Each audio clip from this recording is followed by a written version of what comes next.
안녕하세요. 심리맨입니다. 심리맨 TV 채널은 심리와 마음에 관한 이야기를 나누는 심리 전문 채널입니다. 오른쪽 하단의 구독 버튼을 눌러주시면 이 채널을 잊지 않고 받아보실 수 있습니다. 네, 오늘은요, 첫 번째 사례를 다뤄보겠는데요.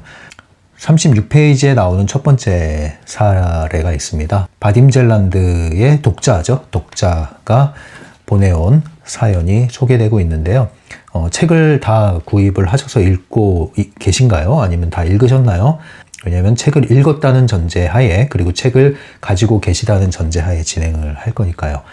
사례를 먼저 간단하게 소개를 해드릴게요. 내용은 간단한데요. 이런 내용이에요.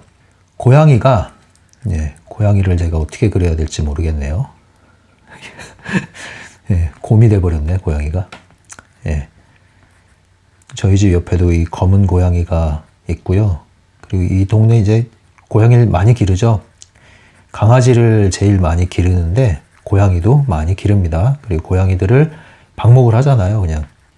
그래서 집에 보면은 문이 있으면, 유리문이 있으면 이렇게 동그랗게 이렇게 고양이가 문을 열고 집 안으로 들어왔다 나왔다 할 수 있는 문이 있어요.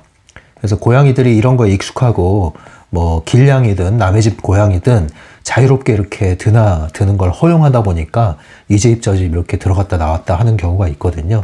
자, 아무튼 고양이를 많이 볼 수 있습니다. 이제 이 건너편에 있는 집에도 아주 예쁜 하얀색 고양이가 있고요. 주인이 없지만 또 옆에 있는 집에 자리를 잡고 살고 있는 검은 고양이도 있고 한데, 이 독자가 3일 연속으로 고양이를 봤습니다.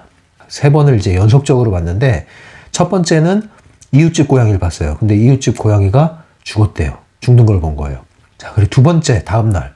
두 번째 고양이를 본 거는 영화를 보러 갔는데, 영화에서 고양이가 또 죽는 장면이에요. 자, 그리고 마지막 세 번째 또 고양이를 마주하게 됐는데, 이번에는 집에 고양이가 나타난 거예요. 근데 이 집이 5층짜리 집이에요. 지금 살고 있는 집이 5층인데 어떻게 들어왔는지 발코니로 고양이가 뛰어들었어요. 자, 이 3번의 경험을 이 독자는 의아해하는 겁니다. 굉장히 궁금해하는 거예요. 도대체 이게 무슨 의미일까? 무슨 의미가 있는 걸까요? 자, 이 질문을 하는 거예요. 이거 외에도 자세한 내용을 밝히진 않았지만 서로 관련이 있어 보이는 일들이 계속 반복이 되더라. 그것이 자꾸 눈에 띄더라. 이 얘기를 하는 거예요. 왜 이런 일이 벌어질까요? 라고 바딤젤란드에게 질문을 했습니다. 이런 경우 여러분 있죠? 저도 있고, 이런 경험들이 있습니다. 자, 있는데 바딤은 뭐라고 하는지 한번 이야기를 해보겠습니다. 자, 이 얘기에 대해서 바딤젤란드가 이렇게 답변을 합니다. 아주 간단해요. 내용은, 책의 내용은 간단한데 오늘 이 얘기를 제가 좀 더 풀어보려고 그래요. 그래서 진도를 많이 나가지 않습니다. 이런 얘기를 합니다. 바딤의 답변, 바딤젤란드의 답변. 첫 번째, 당신이 주의를 고정하고 있는 것이 당신의 세계의 층에 쌓여가고 있는 것이다. 이 얘기를 합니다. 여긴 밑줄을 그셔도 돼요. 여기서 주의할 단어가 이거예요. 주의를 고정한다. 주의. 여기서 말하는 주의는 attention을 얘기하는 거죠. 주의 집중할 때 뭔가 주목하는 거, 그런 걸 얘기하는 거예요. 주의를 고정하고 있는, 바로 그것이 당신의 세계의 층을 좌우한다. 여기서 세계의 층은 트랜서핑 시리즈에서는 나만의 각자 자기만의 세계의 층이 있다고 그랬죠. 그 개념을 이해하시면 돼요. 그 개념으로. 동일한 세상에 살고 있지만 객관적으로는 또 각자 자기만의 세계의 층을 만들고 살고 있다. 그건 마치 우리가 파란 하늘 아래에 살고 있지만 각자 자기만의 선글라스를 끼고 살고 있다. 이렇게 이해하시면 돼요. 어떤 사람은 세상을 빨갛게 보고, 어떤 사람은 세상을 노랗게 보고, 어떤 사람은 세상을 시커멓게 보고, 각자 자기만의 세계의 층에 있다. 세계관이라는 말로도 쓰일 수 있고 프레임이란 말로도 쓰일 수 있죠. 아무튼 객관적인 현실, 주관적인 현실이 있다. 자, 그런데 이 자기만의 세계의 층이 어떻게 만들어지느냐? 내가 주의를 고정하면 그것이 나의 세계의 층이 되어 나가기 시작한다. 이 얘기를 하는 거예요. 왜 이 얘기를 했을까요? 당신의 이 반복되는 일에 대한 궁금증은 간단해. 네가 거기에 관심을 주니까 그런 거야. 네가 그것을 주의를 거기에 고정을 시키니까 그런 일이 현실이 자꾸 벌어지고 그것이 더 눈에 띄고 그렇게 되는 거야. 자, 이 얘기를 하는 겁니다. 그래서 좀 더 다른 표현으로 이런 얘기를 하죠. 일종의 그 프로세스를 얘기하는 거예요. 그래서 정보의 흐름이 있는데 이 외부에 막 흐르고 있죠. 마치 그 주파수가 흐르고 있는데 우리가 라디오 수신기를 통해서 주파수를 맞추면 특정 주파수가 수신되는 것과 같아요. 정보가 흐르고 있는데 여기에서 외부에 있는 정보가 나에게 들어오는 것은 나는 일종의 수신기란 말이에요. 수신기인데 이 수신기에 주파수 안테나를 세울 거 아니에요? 특정 안테나를. 이게 이제 주의란 말이에요. 관심 있는 거, 주목하는 거. 그러면 그 특정 주파수가 외부로부터 들어오게 되는 거예요. 들어오면 이게 끝이 아니라 이 들어온 것이 어떻게 해요? 그대로 외부에 또 방출되는 거예요. 방사되는 거죠. 이 신호가. 그런데 이 들어온 신호가 그대로 외부에 또 방출되면 또 어떤 일이 벌어지냐? 그 신호의 세기는 점점점 강화된다. 강화되면 그 신호가 다시 더 크게 나한테 큰 자극으로 다가오고 또 크게 그것이 밖으로 나가고 이것이 반복이 된다는 거예요. 반복이 되다 보면 이러한 현실이 점점 나에게 있어서는 실제화가 된단 말입니다. 이 얘기를 하는 거예요. 그러니까 이 그 독자의 질문에 말하는 게 두 가지죠. 네가 주의를 고정하니까 그런 일이 벌어지는 거야. 네가 고양이에 대해서 자꾸 큰 의미를 두고 거기에 대해서 생각을 일으키고 하니까 고양이가 너에게 눈에 띄는 일이 자꾸 벌어지는 거야. 그거 외에도 반복되는 일이 자꾸 생기는 것은 그 특정한 뭐 사물이든 행동이든 표현이든 거기에 네가 특별한 주의를 주기 때문에 자꾸 그것이 눈에 밝히고 눈에 밟히는 일이 생기는 거야. 이 얘기를 하는 거예요. 자, 그럼 이제 핵심 개념을 정리해 보겠습니다. 도대체 이 짧은 질문과 답변 속에 어떠한 중요한 핵심 개념이 들어있을까요? 두 가지를 정리해 드리겠습니다. 첫 번째는 이 책에서도 나오고 있지만 이 해킹 더 매트릭스 책에서는요, 기존에 나오는 개념들이 조금 더 발전하고 있죠. 그래서 개념을 표현하는 것도 조금 양상이 바뀌었어요. 그러나 기본 시리즈 트랜서핑의 고전적 의미를 잘 이해하고 있는 분들은 거기서 확장되거나 용어가 조금 대치되는 개념이기 때문에 별로 어렵지 않습니다. 자, 여기서 이런 얘기를 이제 사용합니다. 개념 용어라고 보시면 되는데 주의의 빛이라는 용어를 씁니다. 주의를 집중하고 고정시키는데 그것을 어디에 비유하는 거냐? 빛에 비유하는 거예요. 빛을 쏘는 거죠. 자, 여기에 무대가 있고요. 무대 위에 이제 빛을 쏩니다. 자, 그러면 무대 위에 빛이 조명이 되면 무대 위에서 특정한 영역이 밝아지죠. 네, 이제 무대에 주인공이 있다고 한다면 이 주인공을 따라서 빛이 비치는 것과 같습니다. 이것이 이제 주의를 고정하는 것입니다. 그러면 객관적인 이 무대가 우리의 객관적인 현실, 객관적인 공통적인 세상, 세계라고 보시면 이 빛을 비춰진 드러난 무대, 이것은 각자 자기만의 세계의 층이라고 보시면 돼요. 그런데 이것이 어떻게 만들어진다? 빛이 있는 곳, 빛이 쏘아지는 곳이 그렇게 만들어지듯이 주의를 고정시키는 것, 주의를 집중시키는 그것이 곧 나의 현실이 되고 무대가 된다. 이 얘기입니다. 그래서 이 주의의 빛이라는 개념을 먼저 우리가 여기서 알아야 돼요. 좀 더 설명해 드리면 내가 주의를 고정하고 있는 것이 나의 현실을 만든다는 거죠. 자, 이 이유가 뭘까요? 트랜서핑 원리의 개념을 연결을 시켜야죠. 뭐에 연결시키면 돼요? 거울의 법칙이 있죠? 이 거울의 법칙과 연결시켜서 이해하시면 돼요. 우리의 사념, 방사하는 사념이 이중거울에 반영이 돼서 특정한 섹터에 동조되는 그 섹터의 주파수와 동일한 섹터의 가능태 공간의 현실이 나의 물질적인 현실로 반영된다. 네, 되돌아온다. 곧 나의 생각이 나의 현실을 만들어낸다. 거울의 법칙. 그래서 주의의 빛이라는 것은 거울의 법칙과 유사한 개념으로 이해하시면 됩니다. 거울의 법칙이 우리의 생각을 반영하는 데 초점을 뒀다면 주의의 빛은 내가 어떤 생각을 방사할 것이냐에 더 초점을 두고 있는 거예요. 개념이. 네, 그래서 이 빛을 쏘는 것이 누구에게 달려있다? 나에게 달려있다. 빛을 어디로 내가 보낼 것이냐? 얼마큼 보낼 것이냐? 이것은 나에게 달려있다. 그게 핵심인 거예요. 그러니까 앞서 그 사례를 보시면 내가 주의를 고정한 결과로 이런 일들이 자꾸 눈에 드러나는 거기 때문에 이것을 오히려 내가 주도적으로 사용하는 게 핵심이지 자꾸 끌려가면서 왜 이런 일이 벌어지지? 하면서 궁금해할 필요가 없단 말이에요. 주의를 고정한다는 것은 다른 말로 뭡니까? 주의가 고정되면 어떤 일이 벌어져요? 생각과 감정이 거기에 고정되게 돼 있어요. 지속되게 돼 있고 강화되게 돼 있어요. 생각과 감정이 계속 일으켜지면 이게 산염체가 되는 거잖아요. 산염이 방사되면 거울의 법칙에 따라서 반영이 되잖아요. 결국은 좀 더 앞선 개념이라고 보시면 돼요. 네, 생각과 감정을 일으키기 전에 먼저 우리가 주의를 집중할 때 어때요? 몸을 돌리고 눈을 돌리고 그죠? 시선이 먼저 간단 말이에요. 방향이 틀어진단 말이에요.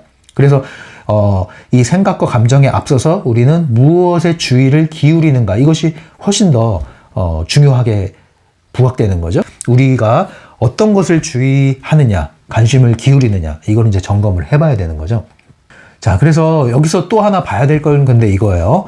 펜듈럼을 우리가 빼놓을 수가 없어요. 해킹 더 매트릭스에서는 매트릭스라는 용어를 많이 쓰고 있는데 펜듈럼과 유사한 개념으로 계속 받아들이면 됩니다. 자, 펜듈럼은요. 우리가 우리 스스로 현실을 통제하도록 허용할까요? 교란시킬까요?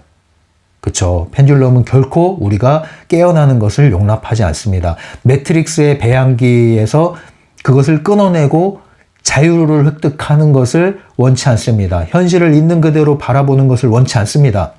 계속 노예살이를 해야 돼요. 에너지를 수확해야 되니까요.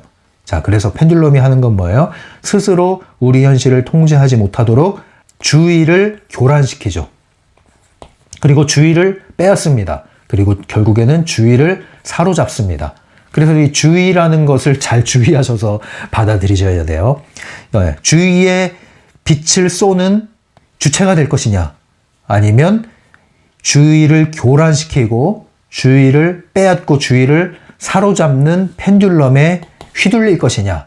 이것이 이제 여기서 중요한 핵심 개념이 되는 겁니다. 그래서 주의의 빛이라는 개념을 이해할 때 펜듈럼과 함께 또 이해를 하셔야 돼요. 그래서 펜듈럼은 우리의 주의를 사로잡아간다.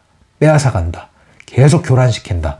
네, 많죠? 네, 우리의 눈을 사로잡고 마음을 사로잡고 계속 욕망을 일으키고 여러분 핸드폰을 보면은 스마트폰을 열면 이런 정보가 물밀듯이 오잖아요. 주의를 계속 교란시키는 것이 펜듈럼의 공작입니다. 자, 그러면 이 사례를 다시 한번 이 주의의 빛이라는 개념으로 들여다보면요. 어떤 얘기를 할 수가 있냐면요. 너무 의미를 부여해서 생각에 빠진 게 문제가 될 수 있는 거예요. 만약에 이제 이 독자가 한국에 있는 독자였다면 어땠을까요? 이랬을 수도 있지 않았을까 싶어요. 만약에 이제 한국인이었는데 정말 이 고양이가 눈앞에서 죽는 걸 봤고 영화를 봤는데 고양이 죽는 장면이 나오고 갑자기 집에 고양이가 들어오고 하면은 겁이 덜컥 났어. 그리고 나서 이제 점집을 찾아갔어요. 예, 그래서 이런 일이 있었는데요.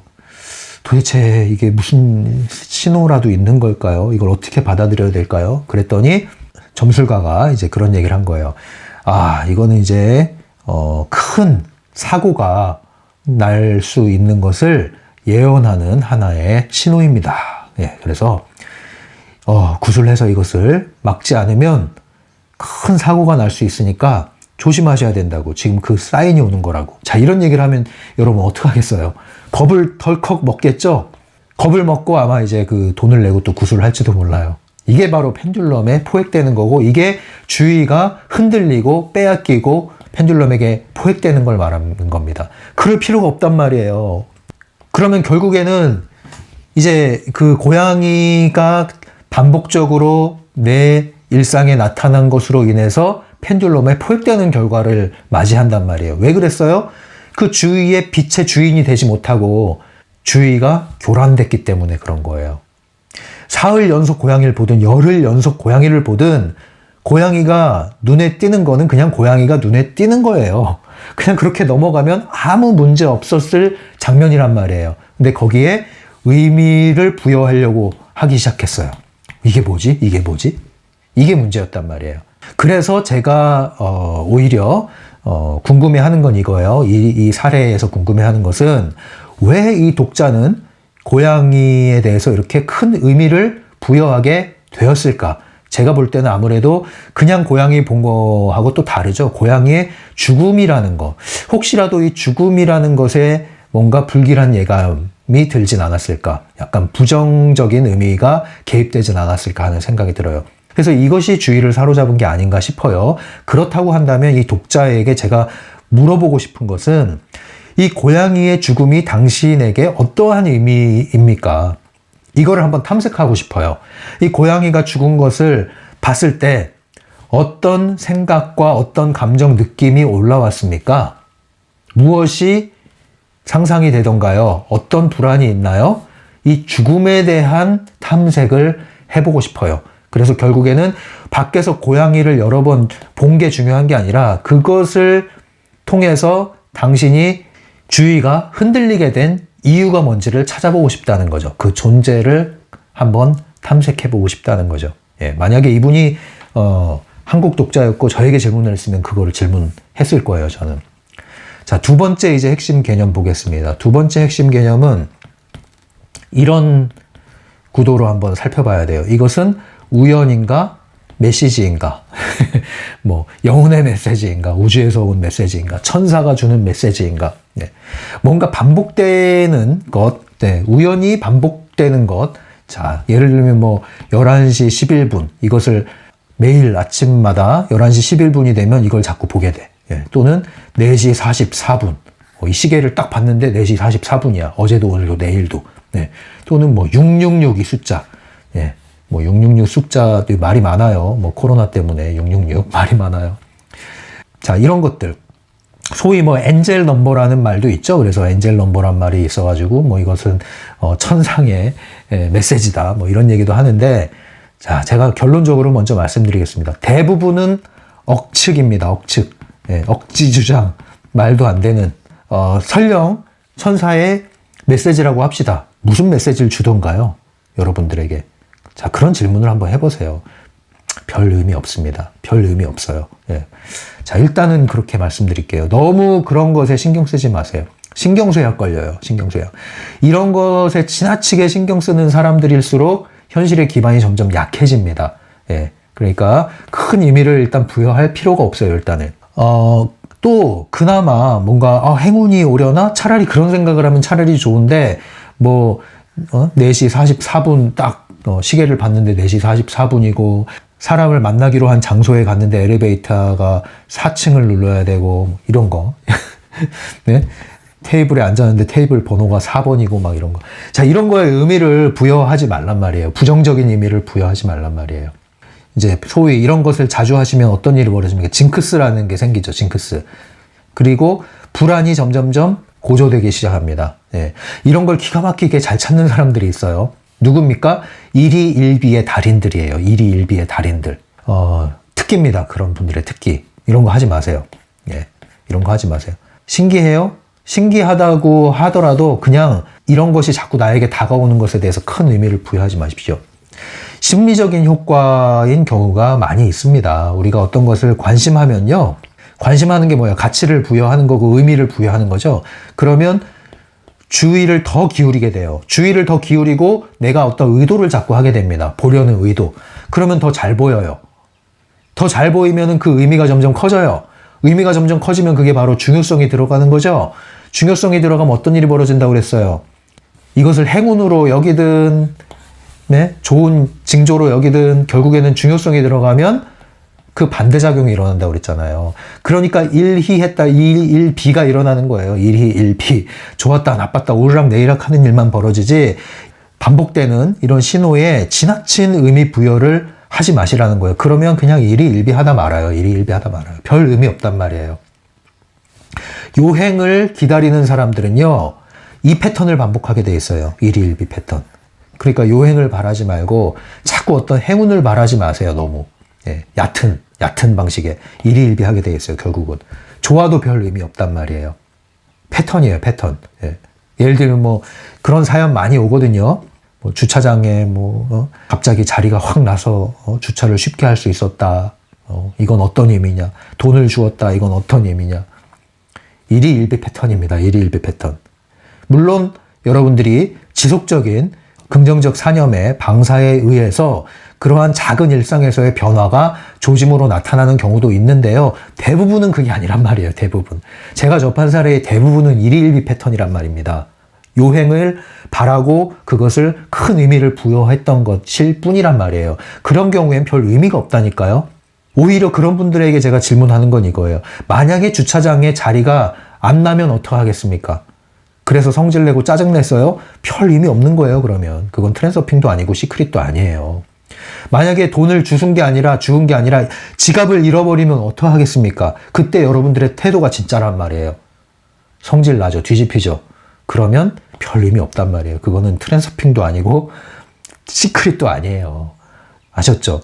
이런 것들에서 여러분들이 벗어나지 않으시면 별 의미 없습니다. 이 트랜서핑 이런 방식으로 접하시면 의미가 없단 말이에요. 그러니까 엔젤 넘버님 뭐니 이런 거 다 잊어버리세요. 제발 부탁인데 잊어버리세요. 네. 실제로 천사가 신호를 줘요? 그래도 잊어버리세요. 진짜 신호면요. 그거 몰라도 알아차립니다. 아셨죠? 자, 그래서 개콘에서 옛날 그런 거 있더라고. 아이고 의미 없다 이런 말 하는 프로그램이 있었는데 별 의미 없습니다. 예. 다른 데서 어떻게 얘기하는지 몰라도 저는 이렇게 얘기합니다. 자, 그래서 영혼의 소리, 영혼의 메시지. 만약에 정말로 그런 거라면, 소위 이제 직감이라면 이거는요, 그렇게, 이것이 무슨 의미가 있나? 이걸 억지로 꿰어 맞춰서 스토리를 만들질 않아요. 정말로 영혼의 소리 직감은요, 어떻게 오냐면, 머리로 막 이걸 분석하고, 막 엮고, 막 스토리를 만드는 게 아니에요. 나한테 유리한 스토리를 내가 만드는 게 아니라고요. 그게 아니라, 그냥 알게 된다니까요, 그냥. 어디서부터요?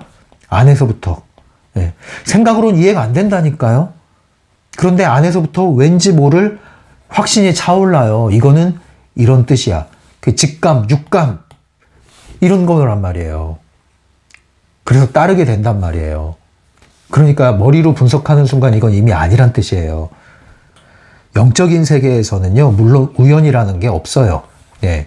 이것이 우연이냐 메시지냐 내가 이렇게 했는데 영적인 세계에서 차원에서 이야기를 하면 우연으로 일어나는 것은 없습니다. 다만 그 이유를 우리가 100% 알지는 못한다는 것 뿐이죠. 상당히 깊은 의미가 다 있습니다. 심지어 우리에게 질병, 사고, 인간관계, 배우자, 가족, 왜 나는 이런 데서 태어났나, 왜 이런 환경에서 이런 일이 벌어지나, 영적인 차원에서는 다 의미가 있습니다. 예. 다만 100% 우리가 다 설명해낼 수 없다는 것 뿐이에요. 100% 설명해낼 수 없는 것을 다 설명하려고 하면 억측을 하게 된단 말이에요. 그럼 또 무리한 스토리를 만들어낸단 말이에요. 그러진 말란 말이에요. 그래서 받아들인다는 건 뭐냐면 모를 때는 차라리 내버려둬라. 이해가 될 때까지. 그게 우리의 사는 제대로 된 이치란 말이죠. 모든 것을 다 설명할 수 있는 건 아니에요. 그래서 이 우연이라는 것이 영적인 차원에서는 없지만 우리의 혼적인 차원에서 정신적인 또는 생각 이 차원에서 우리는 지나치게 주제에 넘은 해석을 성급하게 해내려고 해요. 뭔가 우리는 설명이 안 되면은 참을 수 없거든요. 뭔가 미완성된 과제일수록 계속 마음에 남게 돼 있어요. 심리적으로. 그래서 우린 자꾸 설명을 하려고 그래요. 이해를 시키려고 그런다고요. 스스로를. 그게 심리적인 기제예요. 어쩔 수가 없이. 그런데 그게 이런 차원에서 적용이 된단 말이에요. 그래서 우연을 자꾸 설명해내려고 그래. 여기서부터 자의적인 해석이 나오고 이제 이야기를 꾸며내기 시작하는 거예요. 그러면 어떤 일이 벌어져요? 오히려 영혼의 문이 닫히게 돼요. 영혼의 문이. 직감이 오히려 더 죽게 된다고요. 결과적으로. 그러니까 억측을 하지 말란 말입니다. 자, 이제 이런 구도로 다시 독자의 사연을 좀 더 들여다보겠습니다. 우연인가? 메시지인가? 이게. 이 독자의 사연을 다시 들여다보면 사실 우리 삶에서 매일 반복되는 것은요, 엄청나게 많습니다. 반복되는 것 때문에 이게 무슨 의미입니까? 이런 질문을 했는데 사실 생각해 보세요. 반복되는 게 얼마나 많습니까? 지금 한번 돌아보면서 나열을 해보세요. 사실 우리의 삶이 매일 반복의 연속이죠. 그죠? 다만 그 반복되는 것들에 대해서 우리가 의미를 부여하지 않기 때문에 의미가 없어진 거예요. 낡아진 거죠. 고양이를 기르는 사람한테는 고양이가 반복적으로 보이는 것은 그다지 의미 있는 자극이 아니에요. 의미 있는 자극은 낯선 자극이에요. 낯선 자극. 네. 그러니까 개가 사람을 물면 신문에 안 나오는데 사람이 개를 물면 신문에 나온다 이런 얘기가 있잖아요. 낯선 자극. 이런 것들은 이제 의미 있는 자극이 되는 거예요. 그죠? 그래서 우리는 자꾸 그것을 설명해 내려고 그래. 그래야 안심을 할 수 있어. 왜냐? 우리는 예측 가능한 세상에 일어나는 일들이 예측 가능한 범주 안에 들어와야 되거든요. 그러지 않으면 불안하게 돼 있거든. 그래서 자꾸 이런 일들이 벌어지는 거예요. 자, 그렇게 이해를 하셔야 됩니다. 그래서 예를 들면 이제 그거예요. 한국에서는 무지개가 그렇게 자주 출연하진 않잖아요. 그래서 무지개를 보면은 굉장히 우리 의미를 부여하게 됩니다. 저도 그랬죠. 이제 무지개를 보면 굉장히 의미를 부여하게 되고 그랬는데 뉴질랜드 와서도 한동안 그랬어요. 무지개를 보면 너무 총천연색 무지개가 선명하게 하늘에 뜨면은 와 정말 예, 의미가 막 부여가 돼요. 예, 온갖 의미가. 근데 몇 년 지나면 어떤 일이 벌어지냐면 무지개가 떴네? 그냥 예, 비가 오듯이 받아들이는 거죠. 마찬가지입니다. 예, 낯선 자극이었을 때 우리는 의미를 부여하고 그것을 설명해 내려고 한다는 거죠. 자, 근데 거기에 이제 덫이 놓일 수가 있다는 거예요. 펜듈럼의 덫이. 자칫 잘못하면. 자, 이것을 이제 이해하고 우리가 일상에서 일어나는 일들을 자꾸 뭔가 설명해 내려고 그렇게 할 필요가 없어요. 네, 스토리를 만들지 말란 말이에요, 자꾸. 자, 미신 있죠, 미신.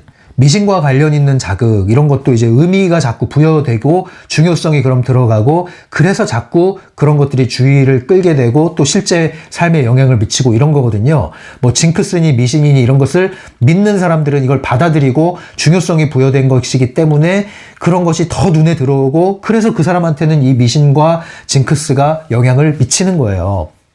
예를 들면 이거예요. 이제 뉴질랜드에서 살면서 제가 어느 날 알게 된 게 집에 이제 우산을 이렇게 펴놨어요. 어떤 한국인 가정에.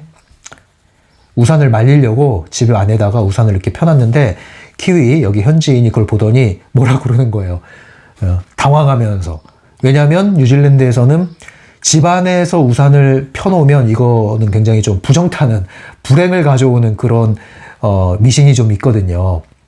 근데 우리 측면에서는 이게 전혀 그런 게 아니잖아요. 아무 의미 없이 이런 행동을 하잖아요. 그런 거랑 똑같은 거예요. 우리가 의미 없이 행동했을 때는 아무런 의미가 없어요. 이 불행이 전혀 들어오지 않아요, 우리 삶에. 그런데 이것을 그런 미신을 믿는 사람들이 이런 집안에 우산이 켜져 있을 때 어때요? 미신을 불러들이게 돼 있단 말이에요, 그 결과를. 믿음 때문에 그래요.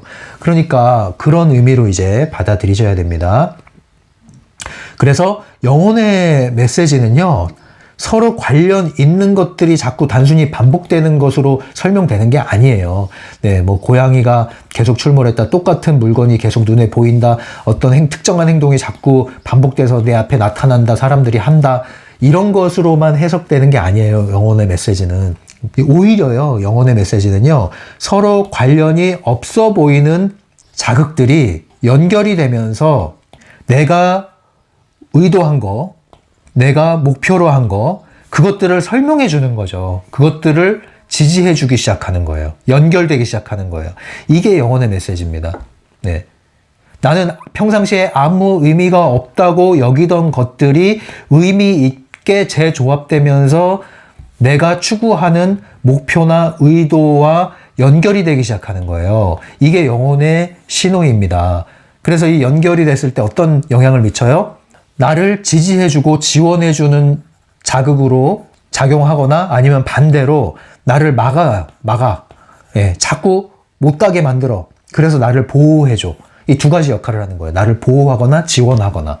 자, 그래서 이제 심리맨의 이제 첨언으로 마무리해 보겠습니다. 오늘 내용 전체를 마무리해 볼게요. 두 가지입니다. 첫 번째는요, 자, 이런 질문과 사연이 트랜서핑 강독 초창기에 많이 들어왔어요. 이 독자와 같은 거죠. 그러니까 뭐 우연의 일치, 이것이 트랜서핑이 지금 되고 있는 거냐, 뭐 성공의 물결이 지금 흐르고 있는 거냐, 외부 의도가 흐르고 있는 거냐, 내가 잘하고 있는 거냐, 이런 질문들 많이 왔습니다. 자, 트랜서핑 강독을요, 꾸준히 지속적으로 많이 듣다 보면요, 이제 이런 질문을 안 하게 되어 있어요. 왜냐? 제가 이미 설명을 많이 해놨거든요. 그리고 트렌서핑이 그런 방식으로 적용되는 게 아니라는 걸 알게 돼 있거든요. 두 번째는요, 이러한 질문을 해도 이러한 일희일비 요행을 바라고 뭔가 신비한 거, 이런 것을 지나치게 쫓는 분들은요, 현실적인 기반에서 좀 붕 떠 있는 분들 있죠? 이런 분들은요, 심리맨 채널 꾸준히 못 봅니다. 어디로 가요? 이제 뭔가 신비한 얘기를 들려줄 수 있는 곳으로 가게 됩니다. 그렇게 되게 돼 있어요. 두 번째로는요, 뭔가가 반복적으로 목격되는 것을 우리는 어떤 태도로 대해야 되는가, 이것에 대해서 얘기해 드릴게요. 미신이나 억측이 아니라 이것이 영혼의 소리인지 아닌지를 분간하려면 뭐가 필요하냐면 분별력이 필요해요. 영혼의 소리를 들으려면 분별력이 필요한데, 분별력을 가지려면 조건이 있습니다. 그게 뭐냐면 에너지가 충분히 강화되어 있어야 된단 말이에요. 에너지 보호막이 탄탄하고 에너지의 통로 흐름이 원활해야 된단 말이에요. 두 번째 조건은 뭐냐면 이 강한 에너지로 내가 추구하는 목표가 있어야 돼요. 목표. 이것이 뭐예요? 나만의 목표가 될 수 있죠. 그리고 이것을 위해서 심상화와 행동을 하겠죠. 이것이 이제 의도를 가지고 있는 거죠. 이게 있어야 된단 말이에요. 이 두 가지 조건이. 이 두 가지 조건을 가지고 있을 때 영혼의 소리라는 것이 분별이 되기 시작하는 거예요. 일상에서 벌어지는 어떠한 소소한 일들이 의미가 있을 때를 알아차리게 되는 겁니다. 이것이 있을 때 그게 제대로 알아차릴 수 있는 거예요.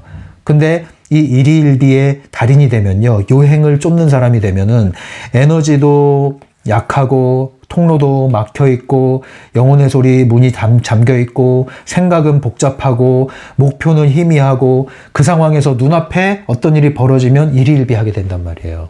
그런 방식으로 하면 안 돼요. 영혼과 마음의 일치 상태를 유지해야 된다고 그랬잖아요. 그 조건을 맞춰줘야 돼요. 그것이 훨씬 중요하단 말이에요.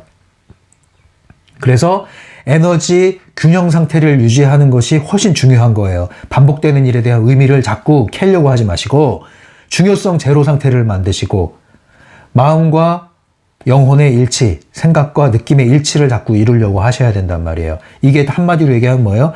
현실의 지배자 아닙니까? 트랜서핑 현실의 지배자. 이 위치를 지키고 있어야 된단 말이에요. 그럴 때 일상에서 벌어지는 소소한 일들이 결코 이 사람한테는 우연이 아니라는 걸 알게 되고, 야, 이게 외부 의도의 흐름이고 신호이구나, 이걸 알게 되는 거란 말이에요. 그래서 이렇게 얘기할 수 있겠죠. 에너지와 목표, 이 두 가지가 다 필요한 거예요. 에너지와 목표. 이것이 안정된 상태에 있어야 된다. 네. 그래야 외부의 정보 신호를 왜곡 없이 받아들일 수 있다. 억지 스토리를 만들지 않게 된다. 이거예요. 자, 그래서 바딤이 말한 그 주위의 빛, 이 빛을 아무데나 비추지 말고 어디에다 비춰야 돼요? 나만의 목표. 나만의 목표를 향해서 이 빛을 비추시란 말이에요. 의도적으로. 이 방향을 내 목표를 향해서 비치라는 거죠. 주의를 이쪽에 쏟으라는 거죠. 그럴 때 어떤 일이 벌어져요? 이 목표만 자꾸 반복돼서 이 목표로 한 일들이 자꾸 나에게 눈에 들어오고 현실이 되고 나타나게 되는 겁니다. 그거를 적용하는 게 오늘 이 질문에 대한 우리의 교훈이 되겠죠. 자, 이것은 이제 다른 말로 얘기하면은 트랜서핑 제3권 강독에 나온 무대장치의 뉘앙스라는 개념 있죠? 그것과 연관시켜서 이해해 보셔도 좋아요. 네. 자, 이렇게 해서 오늘 짧은 질문과 답변이었지만 한 페이지도 안 되는 내용이었지만 자, 이렇게 우리가 한번 다뤄봤습니다. 그래서 두 가지 제가 적용점을 한번 제시해 드릴게요. 질문하십시오. 두 가지 질문을 한번 스스로에게 해보십시오. 첫 번째, 나는 무엇에 얼마큼 주의를 기울이고 있나? 이것은 현실의 지배자가 하는 질문입니다. 현실의 지배자는 빛을 비추는 사람이죠. 자기 무대 위에 목표를 향해서 빛을 비추는 사람이죠. 주의를 의도적으로 전환하고 주의를 쏟는 거죠. 주목을 하는 거죠. 자, 그런데 반면에 펜듈럼이 우리의 주의를 앗아가기도 한다고 그랬잖아요. 그런 사람들은 주의를 빼앗깁니다. 그래서 질문해야 돼요. 나는 무언가에 얼만큼 주의를 빼앗기고 있나? 자, 이걸 생각을 해보세요. 이것은 곧 펜듈럼의 좀비입니다. 펜듈럼의 좀비. 펜듈럼의 좀비의 굴레를 이야기하는 거예요. 여러분들은 현실 지배자의 의도를 사용하시겠습니까? 아니면 펜듈럼의 좀비의 굴레 안에서 주의가 계속 사로잡혀서 흔들리겠습니까? 선택을 하십시오. 그리고 점검을 하십시오. 이것이 오늘 이 독자의 질문에 대한 핵심이자 적용점이 될 것입니다. 자, 이렇게 해서 오늘 첫 번째 이야기 사례를 한번 살펴봤고요. 여러분들 갈수록 우리 주의를 앗아가는 것들이 너무너무 많습니다. 여러분 너무 많아요. 주의를 빼앗기고 있는지조차도 모를 정도로 빼앗기는 것들이 부지기수입니다. 부지기수. 예. 그래서 의도적으로라도 많은 사람들이 열광하고 쫓고 하는 것을 의도적으로라도 일단 멈추고 생각하는 게 현명한 거예요. 남들 다 해? 남들 다 그렇게 말해? 남들 다 그렇게 행동해? 그걸 일단 멈추고 생각을 하는 게 현명한 겁니다. 갈수록 그런 시대가 되고 있어요. 왜? 좀비가 점점점 기하급수적으로 늘어나고 있습니다. 그리고 그 좀비가 이제 어떻게 진화하고 있냐면 펜듈럼의 지지자, 펜듈럼의 수호자, 펜듈럼의 전위 부대가 되고 있습니다. 심지어는 앞장서서 이 펜듈럼을 수호하려고 하고 있습니다. 왜 요즘에 넷플릭스에서 또 지옥이라는 드라마가 회자되고 있는데 여기에 나오는 화살촉 같은 무리들이 전형적인 펜듈럼의 전위부대예요. 거기에 나온 내용들이 참 우려가 됩니다. 지금 현실이 상당히 그러한 오징어 게임이나 지옥에서 묘사된 그런 현실로 굉장히 빠르게 지금 가고 있어요. 전 세계가. 굉장히 우려스럽습니다. 자, 여러분들 그런 곳에 주의를 빼앗기지 마시고요. 여러분들의 주의를 잘 관리하셔서 여러분들의 빛이 교란되지 않도록 하시기 바랍니다. 주의를 빼앗기지 마시기 바랍니다. 여러분들을 응원합니다. 지금까지 심리맨이었어요.